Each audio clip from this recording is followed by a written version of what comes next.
Fotso. Oui. Alors, Caresse Fotso qui a fait un post. Il faut dire que depuis quelques jours, la population de Yaoundé, je ne sais pas si ça Du Cameroun, tout court. On sait qu'ils partent à Yaoundé, qui visitent la ville de Yaoundé. Oui. Il faut dire qu'il y a une note qui est sortie comme quoi, du moins, à l'avenir, tout un chacun devrait faire attention à ce qui sort de sa bouche. Oui. Et il faut être prudent, il faut éviter les incitations au soulèvement et autres. L'injure contre certaines personnalités. Voilà. Et donc, Caresse Fotso qui a fait ce post. Et c'est le préfet Njigden Mariel qui a fait signer ces ordres préfectorales. Beaucoup de personnes attaquent ça aujourd'hui. Peut-être avant de parler de Caresse Fotso, les gens demandent sur quelle base juridique le préfet peut dire des choses pareilles.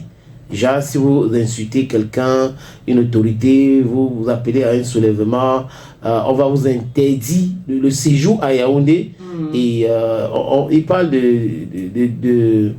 à une date déterminée. Donc, c'est déjà peut-être 2 semaines, 1 semaine et autres. Et beaucoup de personnes se posent la question, c'est que sur quelle base, alors que le Cameroun a les lois, il y a le code pénal. Oui. Il y a des choses, il y a ces cadres juridiques qui encadrent tout cela. Et pour comprendre bien cette histoire, Gaël, il faut remonter à 1966. Et en 1966, à l'époque, Aïdjo a fait signer ce décret qui instituait ce genre de fonctionnement où on pouvait interdire quelqu'un d'aller ici, aller là-bas, séjourner ici ou là-bas. À l'époque, il y avait l'UPC. Et en 90, cette loi a été abrogée. En 90, tous les textes sont là. Et en 2008, je crois que ça ne dit 2008, le décret de 2008 ne permet pas cela. Donc, je ne sais pas sur quel cadre juridique. Peut-être que les juristes vont encore expliquer aux Camerounais. Parce que le plus important, ce n'est pas de prendre les décisions, c'est aussi d'éduquer les gens. Voilà ce que la loi dit. Voilà. Il faut que ça soit sur la base de ce que dit la loi et non ce que certaines autorités ont décidé. Alors, pendant qu'on attend donc plus d'amples explications, il faut dire que Caresse Fotso, elle n'a pas attendu. Caresse Fotso qui a fait un post où elle dit « On tremble même quoi? Notre petite sœur nationale nous a montré la pichenette.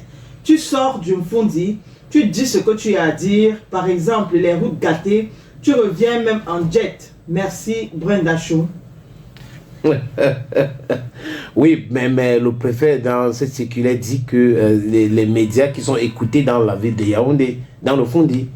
Donc vous pouvez sortir de Yaoundé ou de Fundi et que vous dites quelque chose. Et si c'est suivi là-bas, cette sanction aussi peut vous concerner.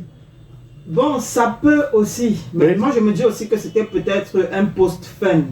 Pas forcément. Pour Caresse Fotso, n'est-ce pas? Pour Caresse Fotso, pas forcément pour dire que bon, elle va appliquer cela, mais c'est aussi pour détendre l'atmosphère. Mais c'est vrai qu'à côté d'elle, il y a beaucoup de personnes qui trouvent la sortie du préfet hasardeuse, mal calculée. Il y a des avocats comme Akere Mouna. Il ne comprend pas, donc il faut avoir les laisser passer maintenant. Parce qu'après cela, qu'est-ce qui va se passer?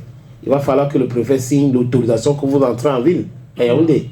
Donc si vous êtes né à Yaoundé et que vous parlez mal d'une autorité ou vous appelez à un soulèvement, au lieu que la loi s'applique, on vous chasse de Yaoundé. Pour aller où?